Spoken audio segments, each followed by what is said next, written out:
John. Welcome to Mr. G's Workbench. If it's your first time stopping in, thanks for coming. If you're a return visitor, I appreciate you coming back. Once again, we're exceeding expectations. Well, I mean, 2 subscribers is exceeding expectations. So as of today, we're at 167 subscribers. Thank you one and all. I hope I can keep you guys entertained. Today we're going to jump back in on the Su-30. If you remember, when we left off, we had this. So we had a fuselage. I was trying to figure out what I'm doing in regards to nose weight to get this to sit right on its wheels. And I was waiting for the legendary paint masks to come. So today in the mail, I got these. These are Venezuelan camo masks from DN Models. It's the second time I've bought them. I do not get sponsored by them. I used them previously on the, I built Kitty Hawk's Su-35, and I had a good experience with them. I was happy with them. That's why I got them for this. I just didn't feel like freehanding the Venezuelan camo. So the plan as far as painting is going to be, I kind of learned my lesson with the other paint masks. You work darkest to lightest, which is kind of counterintuitive, but they're not giving you paint masks for the light areas, which make up a majority of the airframe. So you're supposed to paint the darkest, mask, the second darkest color, mask, and then spray the lighter color. And then after that, we're going to have to figure out just how, like you can see here, how I'm going to get the mask off that red and yellow on the tails where the 5 goes. But we'll cross that bridge when we get to it. We're going to paint the camo regardless. Here's where we stand on figuring out the nose weight for the plane. I'm not figuring it out. It sounds kind of stupid, but this kit is very tail heavy. And I mean, I can feel it right now, and that's without anything else on it. There's not going to be anything else on the wings. What I plan on doing is I'm going to construct a small base for it.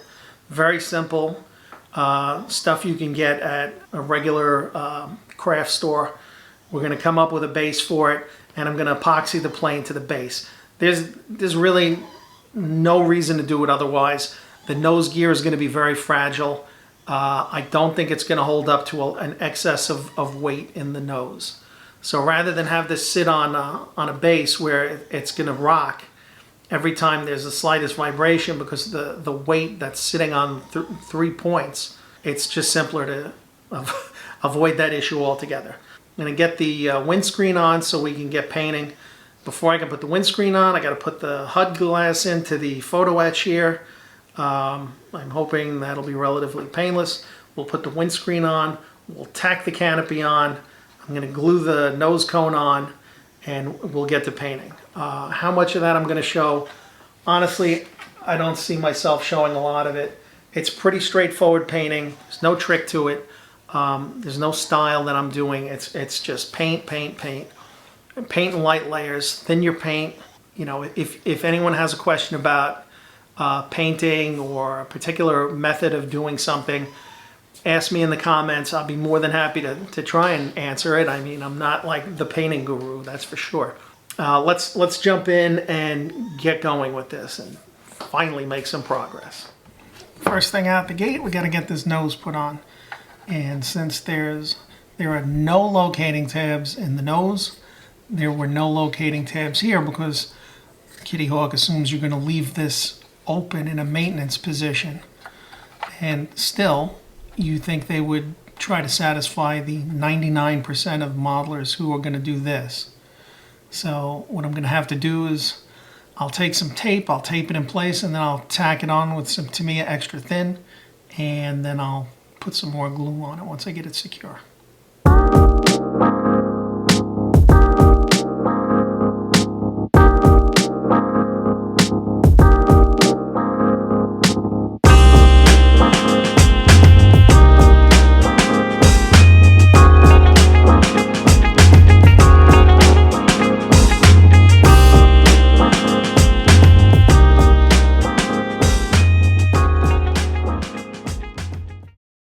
Primer coat is on. I sprayed a coat of Mr. Servicer 1000 thinned with about 60% Mr. Leveling Thinner.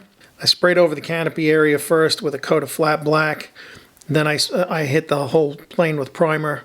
And I figured while we're here, while it's in primer, let's take a quick look at how it looks now that it's kind of a clean, uniform finish. Hopefully I can do this without making a mess. There's the profile of the nose. Looks pretty good.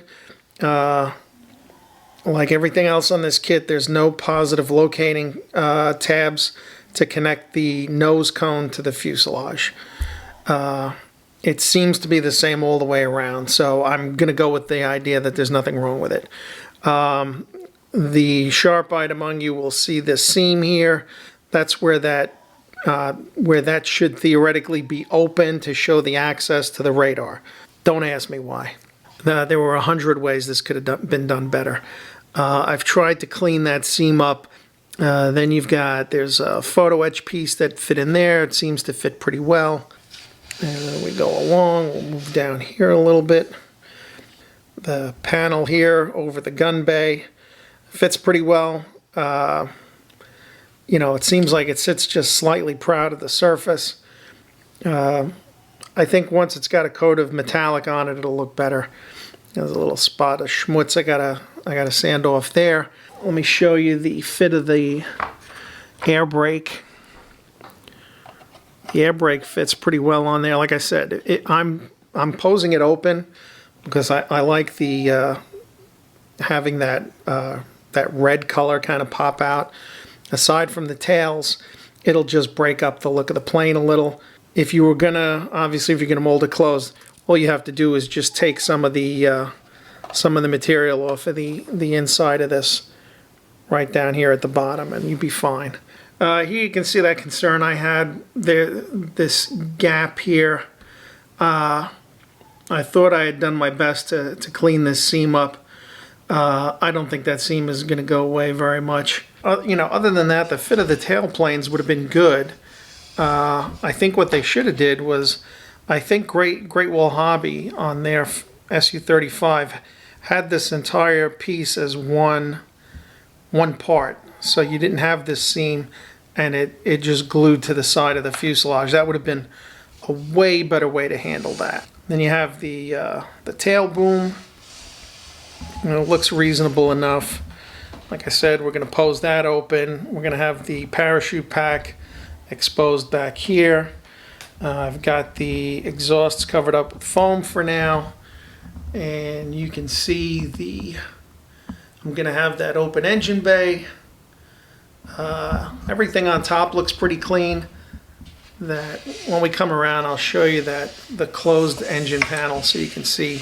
I need a little more putty back here on the tail boom, even though you're probably not going to see that, but I'll clean that up a little more. You've got this spot here.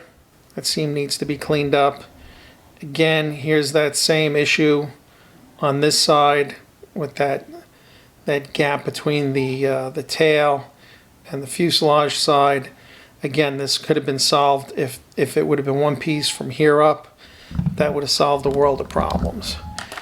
You can see the aileron is molded to be down.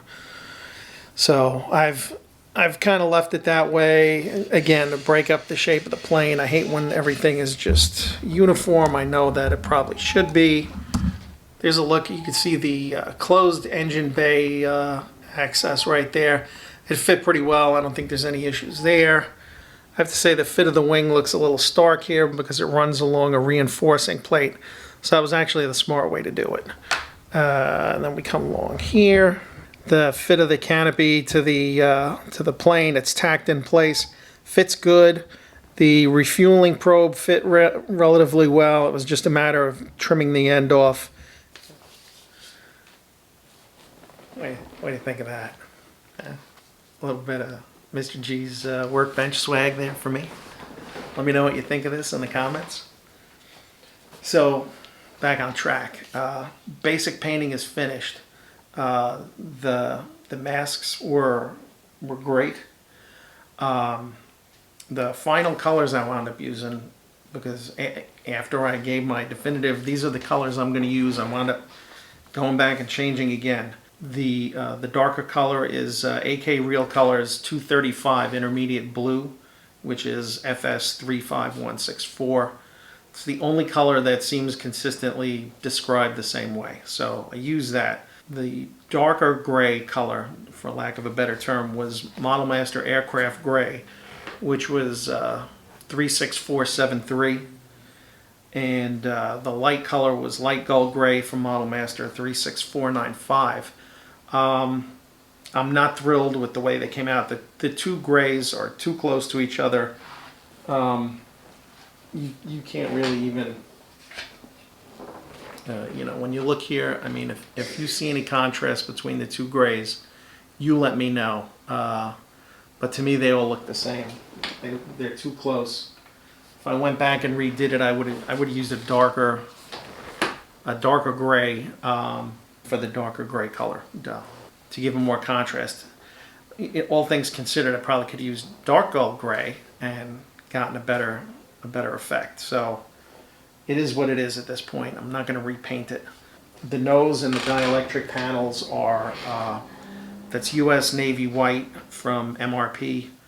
And the gear bays, I said in an earlier episode, it was MRP US Navy Gray Blue. For the tails, the way I did the tails was I painted the outside faces of the tails where the anniversary markings are. I painted them with MIG yellow.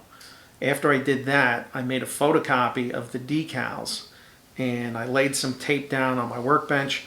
I put the photocopy, the decals over it, and I traced out the 5. And I used the 5 to help me mask off all the yellow. After all the yellow areas and the 5 were masked off, I painted the remaining parts with Model Master Insignia Red. So that's the final look of it.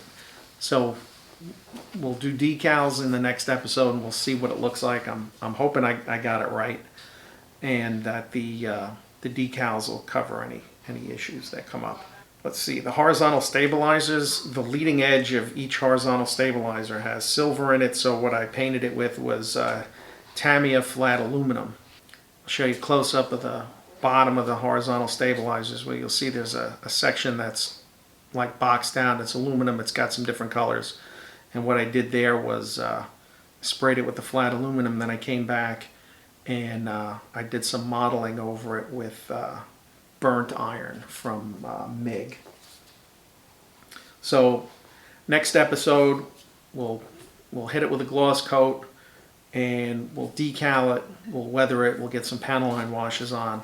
It's not going to be too heavily weathered. I mean, I guess they take good care of their planes in Venezuela. So that'll be in the next episode. I apologize for the delay in getting this one out, but as I've excused myself with earlier, I was waiting for the masks to come from Europe, and by the time I got them and I got the painting done, and still have real life to deal with in the meantime, I apologize for the delay. The next episode will be out quicker. So in the next time we get together, it'll be decals and weathering, and with any luck, we'll get this thing wrapped up. I don't mean to milk this. It's just that I'm trying to get the episodes out. This should be a relatively short episode. Be sure, if you watch this and you like what you see, like and subscribe. That's what pushes my channel so that other people can see it, because I'm not monetized and I'm not a major network. It's the only way other people are ever going to know I exist. So again, I appreciate each and every one of you. We're up to 167 subscribers. I can't thank you enough for supporting me by subscribing. If you've just recently subscribed, be sure to go back and check out some of my older videos. I've got a full series build review on MiG-25 from Kitty Hawk. I've also got a tank build on there that nobody seems to want to watch. Give it a watch. Let me know what you think. All right, if it stinks, then just leave me a comment and say, hey, it stinks because ... and tell me why. All right, and Instagram, Mr. G's Workbench. You can check that out. I usually post pictures or whatever we're working on before I get the video out, because it's quicker. And again, thank you all, and I will see you in the next episode.